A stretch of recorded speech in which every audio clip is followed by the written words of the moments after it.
Baik, assalamualaikum warahmatullahi wabarakatuh, teman-teman semuanya. Bertemu lagi bersama saya Anwar di Tajud 5 Menit. Dan pada video kali ini kita akan mencoba bagaimana sih memahami tentang seperti apa sih perspektif Islam dalam hal pengembangan diri. Nah, saya kan selama ini banyak nih beberapa video tentang self development ataupun pengembangan diri. Bagaimana cara kita menjadi lebih percaya diri, bagaimana cara supaya kita memiliki kemampuan negosiasi yang baik, bagaimana cara kita bisa mempengaruhi orang lain, mengajak ataupun persuasi dengan baik kepada orang lain, bagaimana cara kita bisa mengenali dan meningkatkan emotional quotient ataupun kecerdasan kita. Lalu seperti apa sebenarnya perspektif Islam tentang hal-hal tersebut? Sebelum dimulai, saya pengen men-share sebuah pengalaman pribadi. Sebenarnya ketika saya mempelajari self-development, itu seperti memahami beberapa ayat-ayat Al-Quran.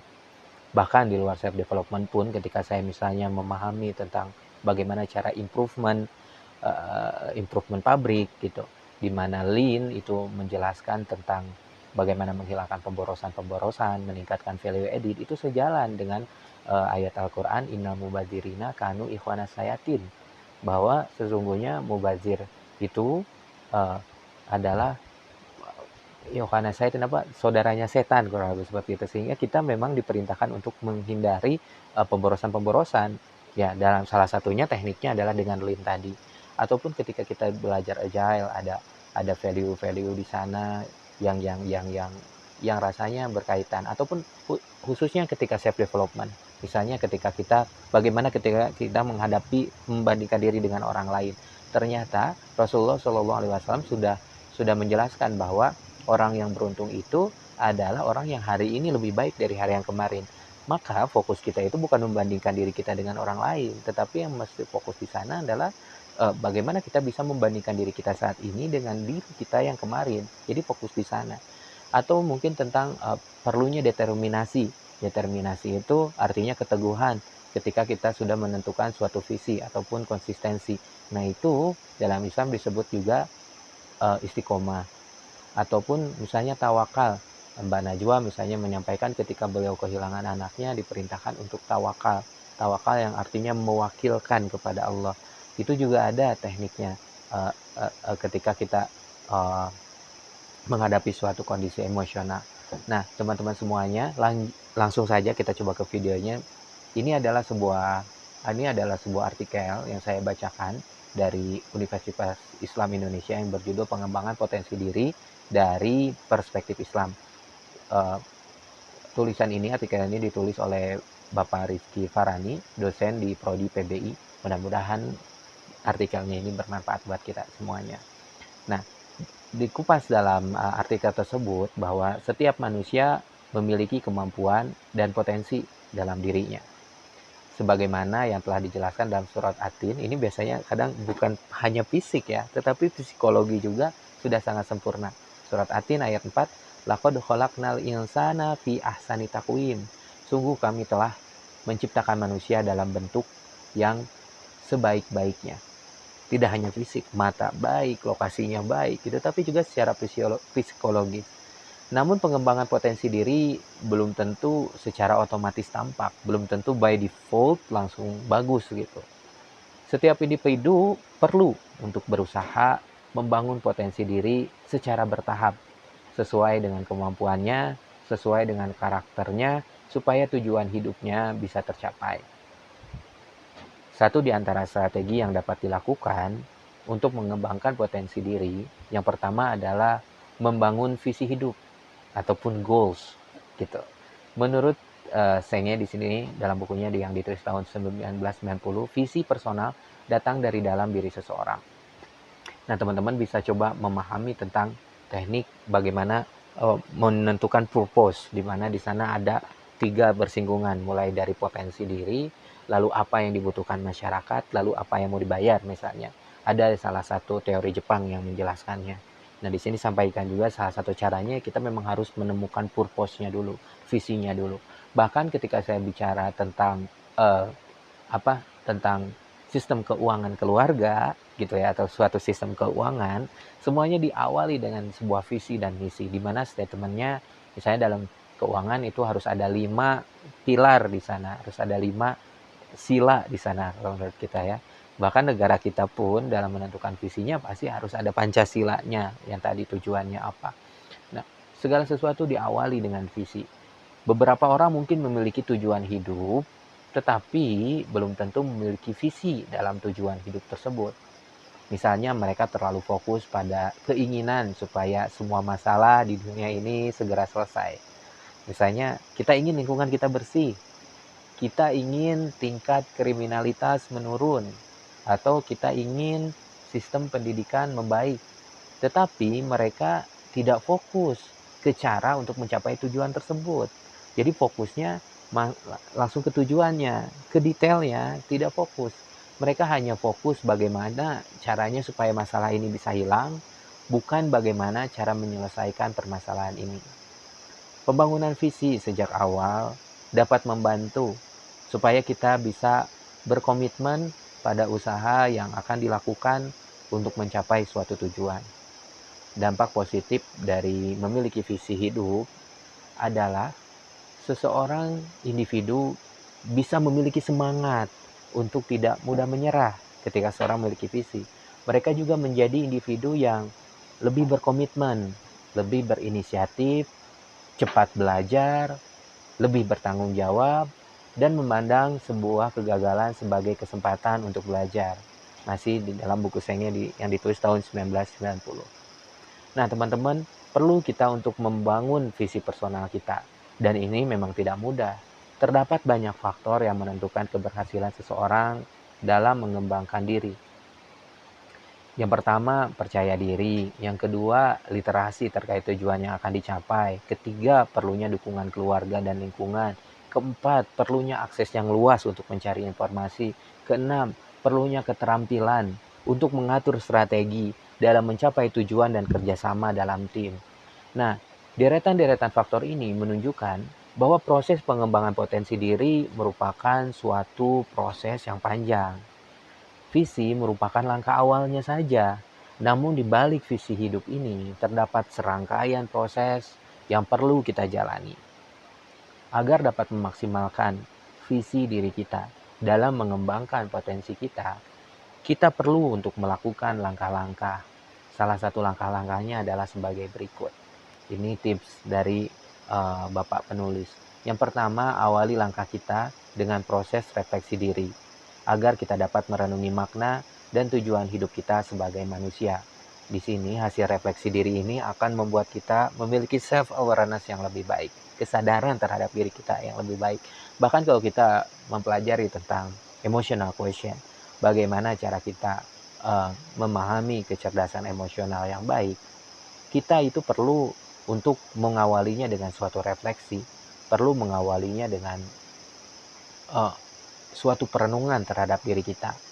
Ada beberapa pertanyaan yang harus ditanyakan, mulai dari misalnya di setiap kejadian tertentu kita reaksinya seperti apa secara emosional ya, ataupun juga dari hal yang lain. Nah, kita perlu refleksi diri untuk memulai suatu misi. Yang kedua, untuk menjalankan sebuah visi. Yang kedua, kita harus mengenali kekuatan dan kelemahan diri kita supaya kita mudah menyusun strategi untuk mencapai tujuan sesuai dengan karakter diri kita. Nah, bahkan teman-teman kalau misalnya kita belajar tentang sistem manajemen pun, manajemen strategi, kita kalau misalnya udah pada ngambil magister manajemen nih, sebelum kita masuk ke strategi, kita memang harus memiliki visi terlebih dahulu. Nah, apa eh, barulah strategi ini kita harus lihat dulu apa SWOT analisisnya gitu kalau dalam perusahaan ya. Dan dalam diri kita pun kita harus melakukan SWOT analisis tuh. Strength kita apa, weakness kita apa, opportunity kita apa, threatness kita apa, sehingga kita bisa menentukan strategi yang lebih tepat. Yang ketiga yang harus dilakukan adalah pentingnya untuk membangun prinsip diri supaya kita tidak mudah goyah dengan bermacam-macam faktor internal dan eksternal yang mungkin menjadi penghambat bagi langkah kita. Yang keempat, kita harus fokus pada pengembangan diri yang sudah kita susun untuk masa depan. Maafkanlah segala masa lalu yang mungkin pernah menjadi penghalang kemurnian hati. Jadikan dia pelajaran untuk di masa depan. Yang kelima, selesaikan semua masalah dengan kepala dingin dan rasional yang baik, sehingga kita bisa mengambil keputusan dengan tenang. Nah, Misal dalam kepala kita itu, mungkin teman-teman bisa menonton iklan ya, menonton video saya tentang bagaimana kita perlunya untuk sedikit mengabaikan super ego. Super ego ini adalah pemikiran yang otomatis yang ada dalam pikiran kita yang disebabkan oleh beberapa hal pembelajaran ataupun pengalaman kita di masa lalu. Ini perlu kita pahami supaya supaya perlu kita perlambat. Bahkan di dalam emotional quotient pun ketika kita akan bereaksi terhadap suatu kondisi, kita akan memiliki dua pemikiran. Pertama, pemikiran cepat, respon kita yang begitu cepat dalam hitungan cahaya bahkan, dan ada berpikir lambat. Nah, ini berpikir lambat pun yang lebih logik, yang mungkin ketika menghadapi suatu ini harus dilatih secara terus-menerus. Langkah dasar tersebut merupakan ikhtiar awal, itu baru ikhtiar awal yang dapat menjadi fondasi untuk mendampingi visi dasar hidup kita. Setelah hati kita merasa mantap untuk melangkah, kita dapat menyusun beberapa strategi praktis dalam kehidupan sehari-hari. Ini ada beberapa tips strategi dalam kehidupan kita sehari-hari. Yang pertama adalah manajemen waktu. Jadi buatlah skala prioritas dari setiap kegiatan supaya kita bisa mengerjakan sesuatu secara proporsional sesuai dengan amanahnya. Mengerjakan sesuatu secara berlebihan seringkali bisa membuat jadwal hidup tidak seimbang sehingga ada beberapa amanah yang akan terlupakan. Penting untuk melakukan manajemen waktu ya. Mungkin teman-teman juga bisa ibaratnya melakukan scoring, mana yang lebih penting, mana yang bisa ditunda, mana yang urgent dan sebagainya. Yang kedua, setelah kita manajemen waktu, gunakan kesempatan untuk belajar banyak hal-hal yang baru. Semakin banyak tahu, kita akan semakin aman. Pengetahuan terdiri dari bermacam-macam bidang, sehingga kita jangan terpaku hanya pada satu bidang saja. Kita perlu mengembangkan kompetensi kita di beberapa bidang, supaya hard skill dan soft skill kita bisa terasah dengan lebih baik. Yang ketiga, temukan teman belajar yang positif. Temukan lingkungan belajar yang mendukung tujuan kita. Jangan ragu untuk melangkah dari beberapa hubungan yang sekiranya membawa dampak negatif dalam diri kita. Kita perlu belajar untuk mengatur kepedulian antara peduli pada diri sendiri dan peduli pada orang lain. Jadi, take care of yourself is not a selfish act. Yang keempat, lakukan monitoring secara berkala. Proses pengembangan diri perlu dijaga supaya tidak berhenti di tengah jalan. Sempatkanlah waktu untuk memonitor kemajuan langkah kita. Monitoring dapat dilakukan dalam beberapa bentuk ya. Misalnya dengan membuat catatan harian, atau membuat to-do list, atau berdiskusi dengan rekan sejawat dan keluarga. Itu juga salah satu langkah monitoring. Makanya pelajari tentang ibaratnya Johari Window. Islam sangat mendukung pengembangan potensi, seperti yang dijelaskan dalam surah Yusuf ayat 87. Ini intinya. Ya bani yadhabu fatahassasu mi Yusuf wa akhihi wa la tay'asu min rauhillah innahu la yai'asu min rauhillahi illal qaumul kafirun. Artinya, hai anak-anakku, pergilah kamu, carilah berita tentang Yusuf dan saudaranya, dan janganlah kamu berputus asa dari rahmat Allah. Sesungguhnya tiada berputus asa dari rahmat Allah, tiadalah orang berputus asa dari rahmat Allah, melainkan kaum yang kafir. Kesempatan mengembangkan diri merupakan salah satu rahmat Allah Subhanahu wa Ta'ala kepada kita, sehingga kita sebagai manusia penting untuk selalu meningkatkan potensi dalam berbagai aspek kehidupan. Segala ujian dalam hidup adalah hal yang wajar, namun kita jangan bersedih dan harus tetap melangkah seperti yang disebutkan dalam surah Ali Imran ayat 139. Wala tahinu wala tahzanu wa antumul a'laun in kuntum mu'minin. Wala tahinu wala tahzanu wa antumul a'launa in kuntum muhsinin. Artinya janganlah kamu bersikap lemah dan janganlah pula kamu bersedih hati, padahal kamulah orang-orang yang paling tinggi derajatnya jika kamu orang-orang yang beriman. Wa ma'nahu wallahu a'lam bimuradih. Nah, teman-teman semuanya, percayalah Allah Subhanahu wa Ta'ala mengetahui apa yang terbaik bagi kita. Kita pun sudah diciptakan dengan sebaik-baiknya diri. Tugas kita adalah terus berusaha dan tidak berhenti berjuang tanpa harus berputus asa. Apapun hasil dari usaha kita, itulah yang terbaik bagi kita. Selama kita selalu berusaha, berdoa dan bertawakal, Allah pasti akan selalu memberikan jalan keluar dari setiap masalah yang kita jalani. Bismillahirrahmanirrahim. Mari luruskan niat, bangun visi hidup, susun langkah strategis untuk mencapai potensi diri yang maksimal. Kita sudah diciptakan sebagai makhluk yang terbaik, dan setiap menghadapi suatu kendala, jangan berputus asa, jangan ini sudah terbaik, ya sudah segini. Tidak ya, tapi kita harus terus berkembang, harus terus lebih baik, karena Rasulullah Shallallahu Alaihi Wasallam pun tadi sudah disampaikan, kita harus hari ini lebih baik dari yang kemarin. Begitu menghadapi kesedihan, begitu menghadapi sesuatu yang mentok. Ketika kita tidak percaya diri, belajarlah untuk lebih percaya diri. Ketika kita menghadapi menjadi orang yang mudah marah, orang yang mudah sedih, pelajarilah bagaimana cara memiliki kecerdasan emosional yang lebih baik. Ketika kita kurang dalam berkarir, kurang memiliki penghasilan yang lebih baik misalnya untuk keluarga, untuk apa untuk memberi manfaat kepada orang lain. Cobalah untuk berusaha lebih bermanfaat untuk orang lain. Ketika kita ketakutan berbicara di depan orang, belajarlah untuk bagaimana cara berkomunikasi dengan baik. Ketika kita perlu orang lain untuk mewujudkan sebuah ide yang baik untuk manusia, cobalah untuk bagaimana cara berpersuasi dengan orang lain. Jadi niat kita untuk terus mengembangkan diri kita, ini lagi-lagi satu, untuk beribadah kepada Allah Subhanahu wa taala.